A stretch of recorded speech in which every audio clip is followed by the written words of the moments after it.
We'd like to thank the following sponsors.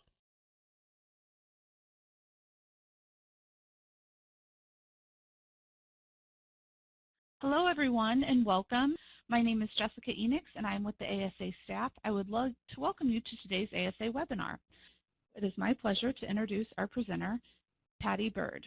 Patty is the Workforce Development Senior Manager at NCCER. Her role includes assisting organizations implement training and workforce development programs. During her tenure at NCCER, Patty has worked as an accounts payable, receivable coordinator, administrative assistant, project manager, and senior manager of projects. Patty has a bachelor's degree in English with both a literature and writing emphasis from Northern State University. Ladies and gentlemen, please welcome Patty Bird. Thank you, Jessica, and thank you everyone for coming today. Gave you a lot of information about me there. I've been with NCCER for about 12.5 years. 8 years is in product development. The last few years has been in workforce development. So I'm very excited about being with NCCER and being with you today. I just want to kind of give you a little overview of what we're going to talk about. We're really talking about how we meet the workforce needs. You know, we definitely have a shortage of skilled workers in the United States right now, and COVID has not helped that labor shortage at all. So I want to just kind of talk to you a little bit about where we are as a country. One of the things NCCER does is we work through our Build Your Future side with the construction market analyzer. And with this, we can see about how many jobs is the different craft areas we're going to need over the next few years. The nice thing with this map is that we can actually go down state by state, but I left it at a national level. So if we look at this, knowing the jobs that are currently being worked on or that have been bid and are expected to start over the next 3 years, just craft laborers alone, we're going to need over 2 million. We're going to need over 1 million carpenters, and it goes on from there. So when we look at each specific craft, we can see that there's definitely a deficit in the workers that we have versus what we're going to need as we move forward. So one of the big things NCCER does is, besides talking about this, trying to figure out how we can fill that gap. And we're going to get into that, but I want to also talk to you a little bit about what this shortage looks like. By 2023, in the next 3 years, we are going to be short about 1 million craft professionals. We just saw that in the other data for specific craft areas. So you might wonder, why is this happening? Or you probably know since you are in this industry. We're looking at a lot of folks who are getting ready to retire. A lot of folks are starting the industry and then decide it's not for them. So we really need to focus on how we can fill that gap. When we're talking about the aging workforce, we have a workforce that the average age is about 48. That means that we are closer to retirement than to starting off. By 2029, the last of the baby boomers will be 65 and ready to retire. These folks are great people because they have the skills and they have the knowledge that we need in the field, but a lot of times by the time they're getting in their 50s and 60s, they're not necessarily wanting to be on their tools all the time. So how do we get that knowledge from those folks into the new generation? One of those ways is to help make them instructors and help be able to provide that training, mentoring for our younger generation. This is a nice little graph that just kind of explains what we mean by that effect of the aging workforce on attrition. If you look, we talk about if somebody enters the industry brand new, as of a year ago even, this is, we haven't updated it for 2020, but looking at 2019, if someone entered last year just brand new, it's going to take a few years to get them some minimally competent training. Usually that's about 4 years. We need another 3 to 5 years after that to get them really truly to be a journey level person where they're really good at what they're doing for the most part. And to get them to be a really seasoned professional, it goes even beyond that. Well, if you look over the next few years, looking at the 4 years to get them minimally competent, where you just trust them to do the job without being supervised all the time, we're looking at 16 to 22% of our current workforce is going to be retiring. By the time that new person becomes a journey level person, and that additional 3 to 5 years it takes, we're looking at 34% of our workforce is going to be retiring. And by the time they're seasoned, almost half of our workforce is going to be retired. So we really need to find ways to be able to recruit those young people so that we can keep our industry going as we look into the future. One of the big ways to do that is to work with a career and technical education program. So one of the ways that we look at this is how can CTE help? We can actually get folks started on learning some of those basic skills to be minimally competent while in a CTE program. So if you think of somebody who's just starting right now in 2020, it's going to be 2024 before they're competent. They might be 18, okay, we're looking at 20, 22, 23 by the time they're just competent for the job. If at 18, they have 2 to 3 years of CTE experience in school where they've already done some training, they're now only a year or two away from being competent, and we can get them moving faster along that career pathway in our industry. So it's really important to work with the CTE programs to make sure that they know what the needs are as we look forward with our industry. So how do we get the people involved? How do we do this? We need to start looking at how to revitalize our career and technical education programs. You know, I remember when I was in high school, CTE programs were kind of the programs where we don't know where else to put someone, so we need to put them there. That's not what we need. We need people who are very smart, who can do the math, who are leaders and competent in what they want to do and are willing to learn. So we need to revitalize that career and technical education program. We need to work on youth recruitment. How do we recruit the young people and not deter them from this great industry of ours? And again, we need to look at image enhancement. How do we make people realize that our industry is really a great and viable option for young people? We need to become an industry of choice. You can't change it unless you believe it and speak it. So how do we do that? If you think about some of the other programs that are out there, the nursing industry did a really great job because they really focused on how do we focus on making that a professional program. Instead of saying a craft worker we need to start looking at a craft professional. How do we decide what those choice words are going to be? We have a list here of some of those terms. We want to start looking at these folks and at ourselves as craft professionals and not just people that are going to a job every day, because there really is professionalism about our industry that we need to focus on and really highlight for those that are not in our industry. One of the things NCCER has done is we've worked with a group to talk about restoring the dignity of work. How do we transform our Department of Labor, our labor system, our career technical education system? So with that, we've worked with several companies from all over the country, and we looked at other ways of doing career and technical education and apprenticeship programs. So this little mess that I just pulled up is our current workforce development system. Some of it belongs in the Department of Labor, some of it's in the Department of Education, some of it's in the Department of Defense. It kind of goes all over the place, and it's just a mess. It's hard to read. Nobody can really follow that.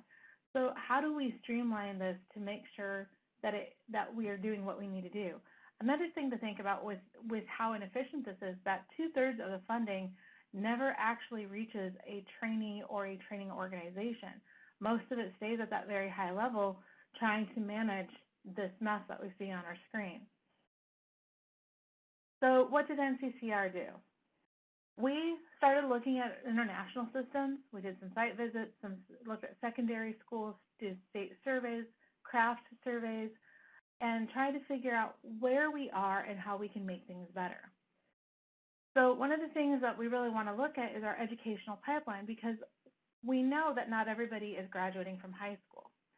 So 100% of the students that enter 9th grade, by the time they graduate, we have 80% of those students left. We're losing 20% of the students while in high school. Now, I will tell you that if you have a career and technical education program, the completion rate for high school with a CTE program is around 98 to 99% versus that 80%. Drastic improvement for folks. Once they graduate from high school, only 55% of those that entered that 9th grade that started high school are entering post-secondary education. And out of those, only 30% are actually graduating college. And it usually takes them, the 100% to 150%. So a 4-year degree, it's not uncommon for it to take 5 to 6 years. So we're losing a lot of people through here, and where are they going and what are they doing? These are the people that we could easily recruit and train for our industry. So as I mentioned, that when you have a CTE program, your students are more likely to graduate. The CTE programs are looking at 93, I guess I was off a little bit, 93% pass rate versus 80% of the national average. So we want to make sure that we're engaging people in career and technical education. Now, remember that when we're talking career and technical education, that could be cosmetology, culinary, as well as construction. So we need to make sure that we're highlighting the construction industry along with those other areas. When we look at where we're heading over the next few years, we're looking at only about 33% of the future jobs are expected to require a 4-year degree or more. That means that out of every 10 people, 1 will need a bachelor's degree, a master's degree, or a doctorate. 2 will need a degree of some sort, and then 7 will be folks that are doing other things. We're not saying education is not important, because it is very important, but it's how do we get the right education for our people. Not everyone is designed for the college path, and a lot of times we need to find a way to reach those people that are not going to college. For example, my son just graduated from high school, and when he was in middle school, he told me that he was not going to go to college. I said, okay, son. I said, why not? I said, what you're thinking? Well, reading's hard. He has a learning disability, and he just knows that college isn't the right path for him. So I said, okay, what do you want to do instead? And he said, well, I think I need to go into an apprenticeship program or a technical school. And I said, great, what do you want to do? And he said, well, I haven't decided yet. At the time, he wanted to be a crane operator. Now he's thinking about becoming an electrician, although thanks to COVID, that's a little bit more challenging for him to get started in that field than he had originally hoped. But he's still planning on that and still going to be moving forward. So we need to not only look at these stats that I'm sharing with you, but be willing to have those conversations with young people and figure out where is going to be the best program for him. You know, my son is fortunate because I didn't do what a lot of parents do. Oh, yes, you are going to college. You have to, you know, all that kind of thing. I want him to have a conversation with me and figure out what is going to be the best path for him. So we're talking, when we talk to high schools, one of the big things that they look at is college and career readiness. When I go to a lot of high schools, they focus very much on that college readiness, not so much on the career readiness. So how do we get them to change that system? Some of the action steps that we've come up with from this research project are pretty simple. We need to revitalize our work-based learning programs. We need to measure our workforce development performance when awarding construction contracts. What does that mean? That means that we want to make sure that when we're looking at construction contracts, that we're giving some emphasis on people that are actually providing the training that's needed to build our workforce. We need to establish the awareness of career opportunities in our nation. We need to promote all those career opportunities and be able to show all the different pathways to reach those. We need to redefine how we measure the quality of our nation's secondary education system. Instead of focusing on the state-funded testing, we need to look at not just the college pathway, but that career pathway as well. We need to increase the participation of the participation of underrepresented groups in CTE. You know, there's not enough women in construction. There's not enough minorities. How do we increase those groups being in our industry? Establish and expand the collaboration between industry, education, government, and develop a more balanced funding program. These opportunities all range from how to expand the nation's work-based programs to how to fund post-secondary education. This is all very important for us to be able to expand and really be able to teach as we move forward and get those folks involved. So I want to encourage everyone here to endorse, educate, and advocate for our industry. If you want to see more details on this study that we've done, we do have it on our website, and you're welcome to do that. And I've shared this presentation with Jessica, so she can share it with you all after. few more little statistics we have here. Besides that research project we did, a few years ago, we also worked with the Construction Industry Institute, and we said, is there a return on the investment for training? Most companies look at training as an expense. So we wanted to look at it as an investment where we can get a return. And we found that if you invest about 1% of your project labor budget into training, you will see an increase of productivity by about 10 to 11%.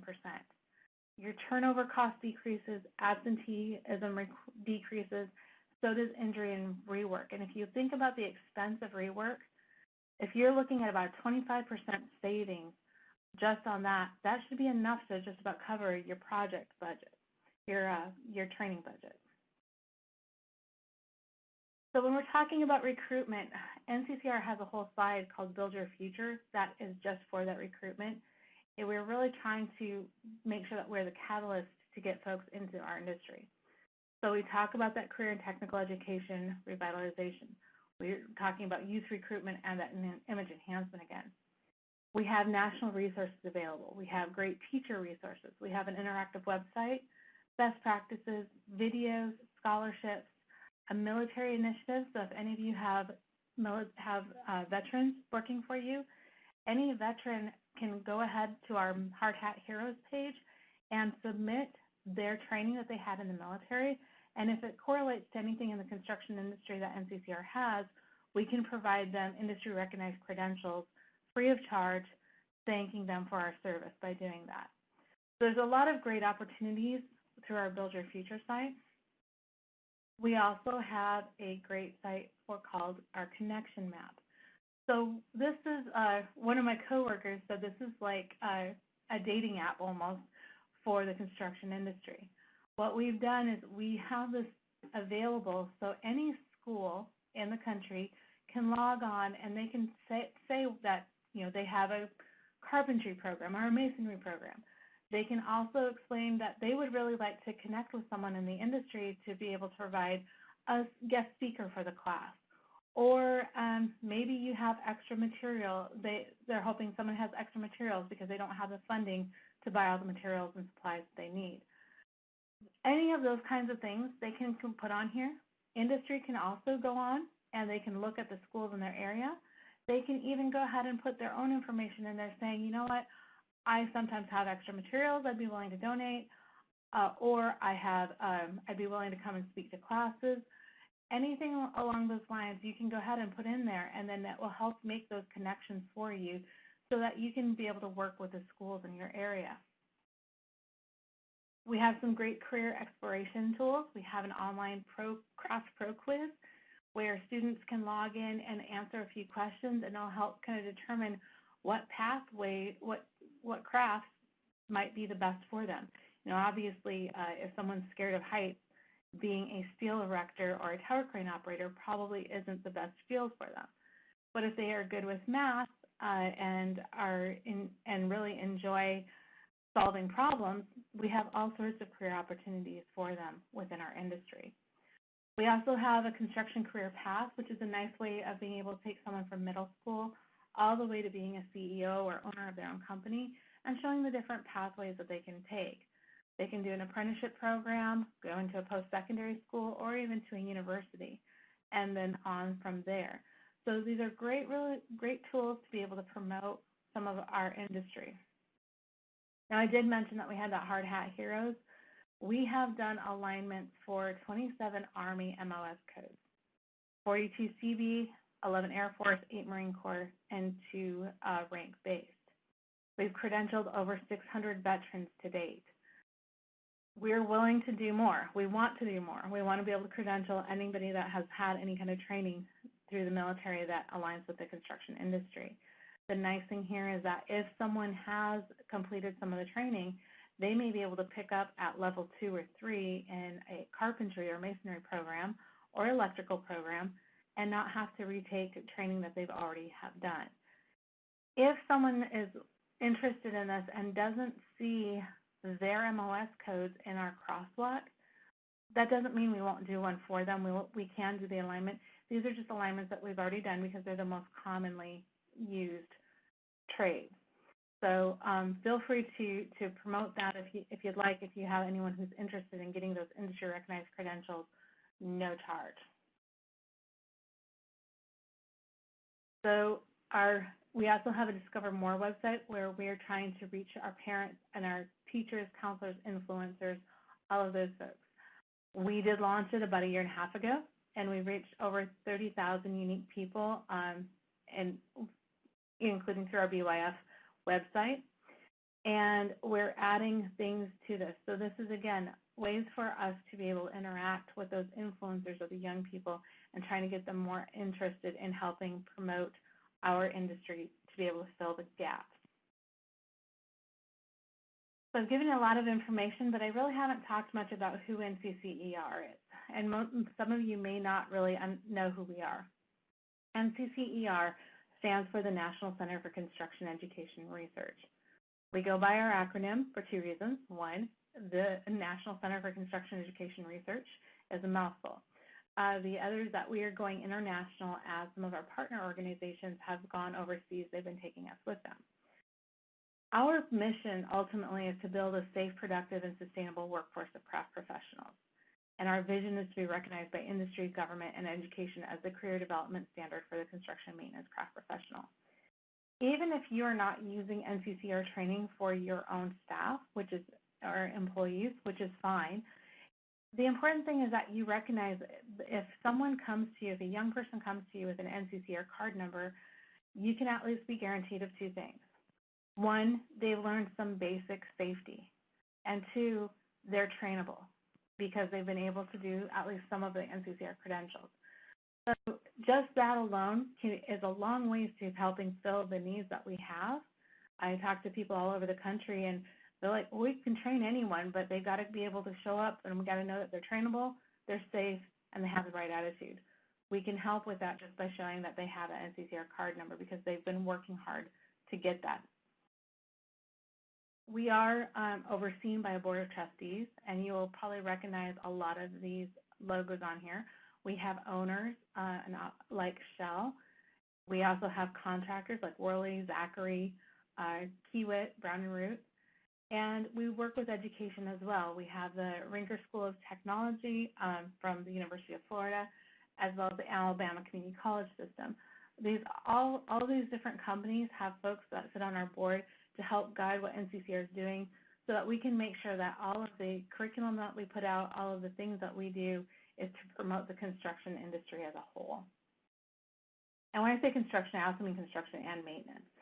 So I want to make sure we're clear on that. We do have a lot of partner organizations.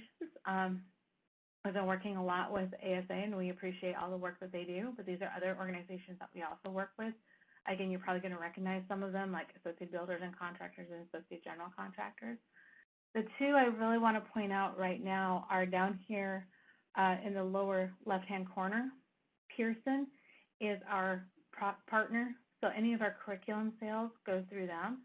And then Probe is a psychometric company, so they validate all of our tests are psychometrically sound, meaning that if anything ever happens and we are taken to court because someone passed a test that shouldn't have, we have some science behind how we develop those tests and that it can be backed up. Another one that I would like to highlight is the Skills USA. Skills USA is a great organization that works with secondary and post-secondary educational institutions. Those kids, they have branches for all sorts of different career and technical education opportunities, but they have some great competitions specifically for certain trades like welding, millwright, masonry, carpentry, which NCCER does help at the national competition. They have local, regional, state competitions, and then a national competition as well. So these are some of the best and brightest kids for our industry that are working hard at a young age to learn how to do the different trades, and they're also learning leadership values while they're there. So it's a great opportunity to be able to work with an organization at a young level and be able to recruit into your industry right from Skills USA. In fact, our current president He used to work with a high school company, and he helped us as we sponsored the National Carpentry Carpentry competition. And he would often offer a job as he was awarding the students for as soon as they graduated. So, like I said, a great organization to work with. NCCER isn't just curriculum, though. We offer a comprehensive workforce development system. So what we do is we accredit organizations, and through that accreditation, we offer instructor certification, along with our industry-driven curriculum. We also have nationally recognized skills assessments, which basically means if someone has a journey-level skills but no credentials to back those up, we can provide those through our assessment program. We provide those industry-recognized credentials and certifications. We have that recruiting arm, and then we also have frontline safety and management education as well. So we can take someone from knowing nothing about the industry, not even being able to read a tape measure, all the way through to being management in whatever craft or trade that they decide to use. So we like to work with organizations to be able to really kind of give them a full package and help them along with this mission, because it's the only way we're going to be able to help our industry as we move forward. Now, you may wonder, who all does NCCER work with? We work with pretty much everyone. We work with a lot of different programs with the government, including corrections, state and local workforce agencies. We work with the workforce owners, contractors, associations, etc. And yes, we do work with both organized labor and union and non-union folks. So we, again, our mission is to build a safe, productive workforce of craft professionals. We don't care what the affiliation is. We work with the industry. We work with construction, maintenance, pipeline, manufacturing, shipbuilding, petrochemical, and energy. And then, of course, we do work with education as well. So you'll see NCCER programs in a lot of secondary and post-secondary schools. So, there's a lot of opportunities to be able to work with folks and be able to pull into our industry. We are in all 50 states. We're actually in about 14 countries. We have over 700 accredited organizations. We're getting close to that 800 number. And we have those 7,800 accredited organizations have over 6,000 formally recognized points of delivery for training and assessments. So that means for every organization that we have, they may have multiple points of delivery. We have industry partners that work with schools, so you can have multiple schools working underneath your umbrella. You may have multiple locations that you're working and have multiple points of delivery from that. We do have our industry-recognized credentials. They are stored in our registry system, which is confidential secure storage. If anyone comes to you with an NCCER card number, you can look up. There's a way to do a quick check in our registry system. Just by typing in the card number, you can see exactly what training they've had with NCCER. This is a free online secure storage. We just want to make sure that we have a way of being able to provide those credentials. If you think about it, the registry is almost like a college transcript, but for the construction and maintenance industry. So it's really a great way to be able to validate what training someone has had. We do have two different types of accreditation or groups that we work with. We work with what we call an accredited training sponsor to provide the training from an entry-level person all the way through the 4 or 5 or 3 to 5 years of apprenticeship required training. If you have an apprenticeship program, we are recognized by the Department of Labor for that. We also have, again, that accredited assessment center side where we provide journey level tests, both a knowledge and a skills component to be able to certify someone as a journey level person in their craft. We have about 70 different craft areas, and what we do is we don't hire one person to write the books. We use a panel of subject matter experts, usually about 15 to 20 folks from all over the country, get together to help us decide what needs to be in the curriculum. This is truly a curriculum written for at the national level, and we encourage folks to be able to use local codes, different things like that, to be able to help supplement the income, the training as needed. And everything is competency-based. So we have learning objectives that aligned to what the written test is going to be. We also have a performance test in almost everything we do, because the only way to truly learn our industry is to get your hands on it. We have some great curriculum resources. We have lesson plans and PowerPoints. Performance profiles are performance tests that are available. We have the option to be able to build a custom book. So if you don't want to use all of NCCER's training, you can pick and choose which modules you want to use and be able to create a book just off of those. We also have a great online platform called NCCER Connect. We have about a dozen titles or so on the Connect, and it provides interactive ebooks, and it's really great for blended learning opportunities.